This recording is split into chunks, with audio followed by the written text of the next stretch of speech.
Shalom, bien-aimés de Dieu, je vous salue au nom de Jésus-Christ, notre Seigneur, notre Sauveur. Aujourd'hui, vendredi 16 janvier 2026, nous rendons grâce à notre Seigneur, notre Dieu, qui nous a bénis de toutes sortes de bénédictions spirituelles dans les lieux célestes en Jésus-Christ. Et c'est avec cette foi que nous nous réveillons aujourd'hui en disant, nous sommes des bénis. Ne dis jamais que tu es maudit.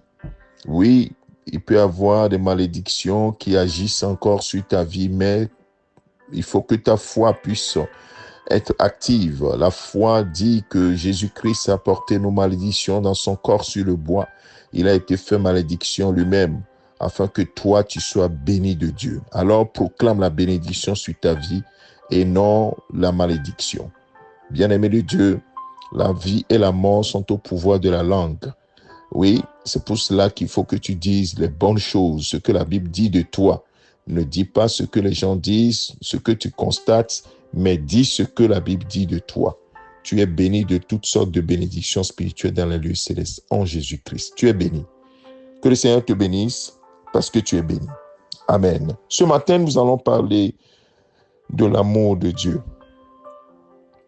Reçois cet amour et manifeste-le.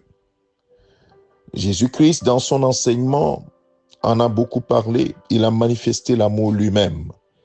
Il est l'amour personnifié. La Bible nous dit dans Jean 3,16 que Dieu a tant aimé le monde. C'est par amour que Dieu a donné son Fils Jésus-Christ pour mourir à la croix et prendre notre place. Comme l'agneau parfait de Dieu, il a été immolé pour que toi et moi nous ayons la vie. Nous ayons la vie éternelle. Et donc, c'est l'amour qui a guidé le choix ou bien le don de Dieu. Et c'est pour cela que Jean va dire dans son épître que Dieu est amour. Il n'a pas l'amour, mais il est amour lui-même. Et donc, celui qui aime a Dieu. Celui qui n'aime pas n'a pas Dieu. Dans Jean chapitre 13, Jésus-Christ, avant de partir, quand Judas est parti le livrer, il va recommander à ses disciples quelque chose. Dans Jean chapitre 13, le verset 34, ce sont les premières paroles quand Judas est parti, quand Judas est sorti. Donc Judas a pris le morceau. Dans le verset 29, on a dit que Judas, verset 30, Judas ayant pris le morceau se hâta de sortir. Il était nu. C'est en ce moment que Jésus va donner les dernières recommandations à ses disciples. Et j'ai l'habitude de dire que si tu veux avoir le vrai enseignement, le condensé de tout l'enseignement de Jésus-Christ, alors lis la fin de Jean chapitre 13, c'est-à-dire à partir du verset 31, Jean chapitre 14, Jean chapitre 15 et Jean chapitre 16. Si tu lis ces versets, ces chapitres-là, tu vas avoir, c'est le condensé de l'enseignement de Jésus-Christ. C'est le condensé, le résumé de sa pensée. C'est dans ce passage qu'il a introduit le Saint-Esprit. C'est dans ce passage qu'il a révélé que lui, il est en train de partir, mais le Saint-Esprit sera toujours avec nous pour nous conduire dans toute la vérité, pour nous aider à prier, pour nous aider à vivre dans ce monde, pour nous aider à marcher dans la vérité. Ceci étant dit, je reviens sur le verset qui m'intéresse. Jean chapitre 13, verset 34. Je vous donne un commandement nouveau. Aimez-vous les uns les autres. Comme je vous ai aimé, vous aussi aimez-vous les uns les autres.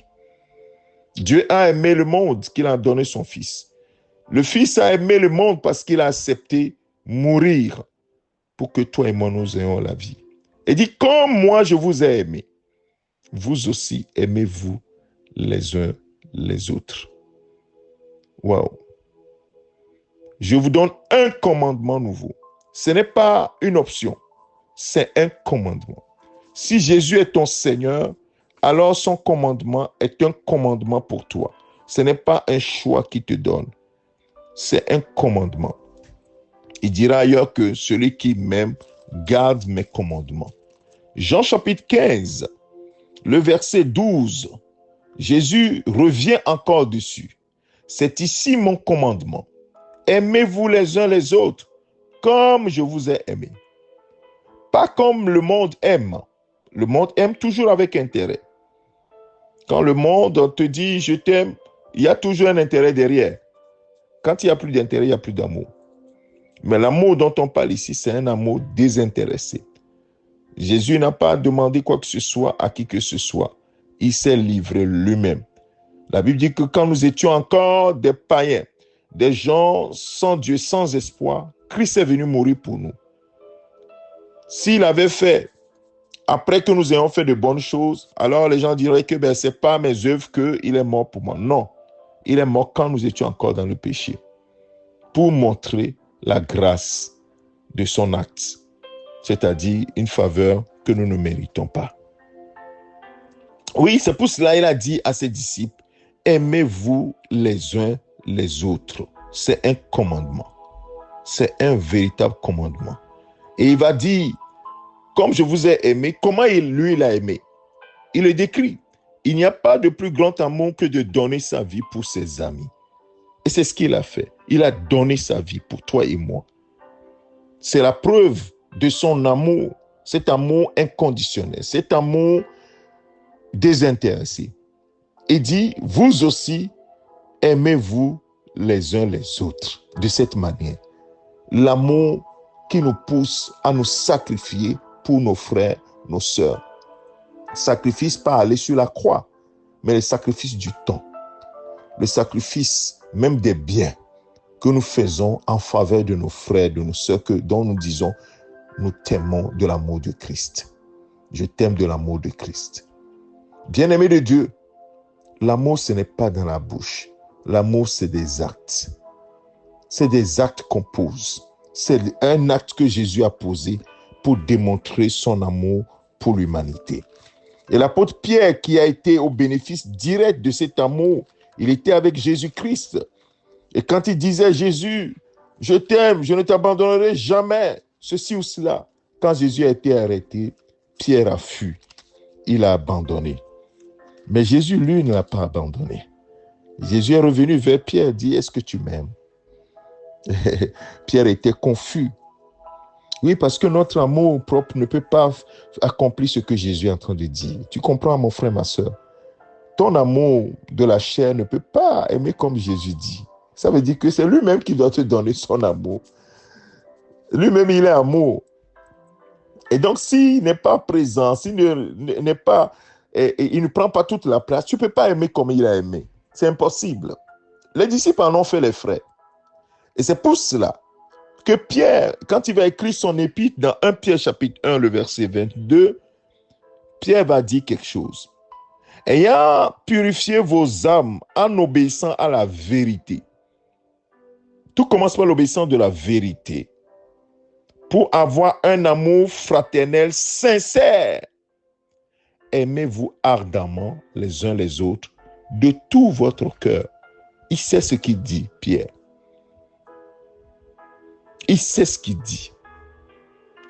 Et il dit que cela ne vient pas de la chair. Le verset suivant dit, puisque vous avez été régénérés, non pas par une semence corruptible, mais par une semence incorruptible, par la parole vivante et permanente de Dieu. L'amour dont nous parlons ici est manifesté par des gens régénérés, des gens qui sont transformés par la parole de Dieu, qui reçoivent la parole qui dit que Jésus-Christ est le Fils de Dieu, mort, ressuscité le 3e jour. Crois au Seigneur Jésus-Christ, tu seras sauvé. Reçois-le, confesse-le comme Seigneur et Sauveur et tu auras la vie.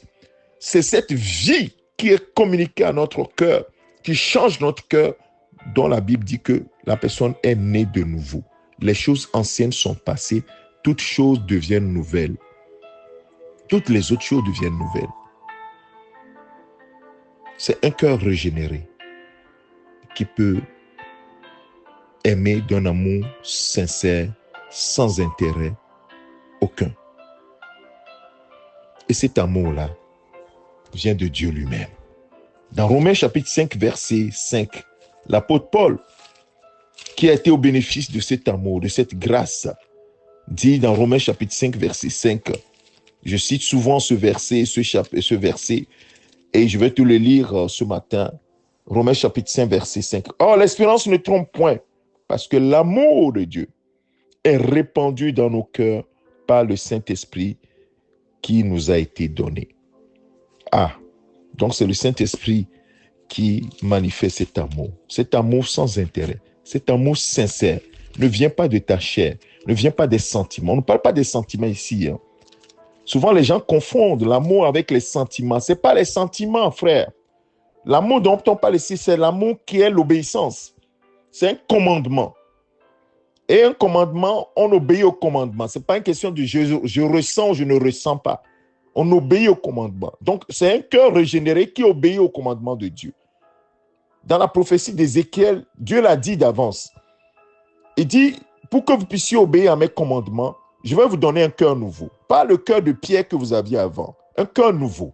Et je vais mettre mon esprit en vous pour que vous soyez capables d'obéir à mes commandements. Ça, c'était la prophétie sur la nouvelle naissance. Donc, recevoir Jésus-Christ comme Seigneur et Sauveur, mon frère, ce n'est pas une option. Si tu veux marcher comme Dieu veut, tu n'as pas le choix. Tu n'as pas le choix, mon frère, ma soeur. Oh, Jésus, bon, moi, de toute façon, je vais faire les bonnes choses. Non, non, non, ça ne se passe pas comme ça. Dieu lui-même sait. C'est lui qui a créé l'homme. Ton cœur ne peut pas le faire. Ce n'est pas possible. Le cœur de l'homme, Jérémie chapitre 17, verset 9 dit, le cœur de l'homme est méchant par-dessus tout. Qui peut le connaître? Naturellement, ce cœur-là, tu peux dire, moi, je fais que des bonnes choses. Si tu n'es pas né de nouveau, mon frère, ma soeur, ton cœur est un cœur méchant. Un point trait. C'est Dieu qui nous connaît. C'est pour cela qu'un jour, tu vas poser un acte, tout le monde va ouvrir la bouche et dire, mais ce n'est pas possible. Oui, le cœur de l'homme n'est pas nature comme ça. C'est pourquoi Jésus est venu pour que nous puissions avoir un cœur nouveau. Un cœur qui soit conforme à ce que Dieu veut. Et quand il met son esprit en nous et qu'il répand son amour en nous, alors nous aimons sincèrement, sans intérêt aucun. L'amour véritable. Parce que cet amour est pur. Pardonne tout, supporte tout, croit tout. N'aime pas l'injustice, mais se réjouit de la vérité. Ainsi de suite, ainsi de suite. Dont les caractéristiques de cet amour sont décrites dans 1 Corinthiens chapitre 13. Mon frère, ma soeur, que cet amour remplisse ton cœur. Reçois cet amour ce matin et manifeste-le dans ton quotidien. Cela va te donner toi-même l'assurance que tu es vraiment sauvé, que tu es vraiment né de nouveau. Si tu ne vois pas ces choses dans ta vie, alors tu n'as pas le fruit. La Bible dit que le fruit de l'esprit est manifeste aussi, comme les œuvres de la chair. Dans Galates chapitre 5, verset 22, ça commence par une seule chose, l'amour. L'amour. L'amour. 1 Corinthiens chapitre 13, verset 13 dit que, or, il y a quoi? La foi, l'espérance et l'amour qui resteront. Quand tout sera détruit, il n'y a que ces trois choses. Mais la plus grande de ces trois choses, c'est l'amour. Nous allons prier. Reçois l'amour là ce matin. Seigneur, je prie dans le nom de Jésus. Répands cet amour dans mon cœur, dans le cœur de mon frère, de ma soeur, qui est né de nouveau. Celui qui n'est pas encore né de nouveau, Seigneur, je prie pour le salut de ce frère, cette soeur, qui soit né de nouveau et qui reçoive un cœur nouveau. Et que tu lui donnes ton esprit pour qu'il soit capable de t'obéir, d'obéir à ce commandement, qui est le commandement de l'amour. Oui, Seigneur, de nous aimer les uns les autres comme toi tu nous as aimés. Seigneur, que cette parole résonne dans notre cœur et que nous puissions la mettre en pratique sans les sentiments. Parce que les sentiments sont trahis. Les sentiments nous jouent des tours. Mais tu parles de l'obéissance au commandement. Aimez-vous les uns les autres comme je vous ai aimé. Seigneur, que cela soit gravé sur les murs de nos cœurs.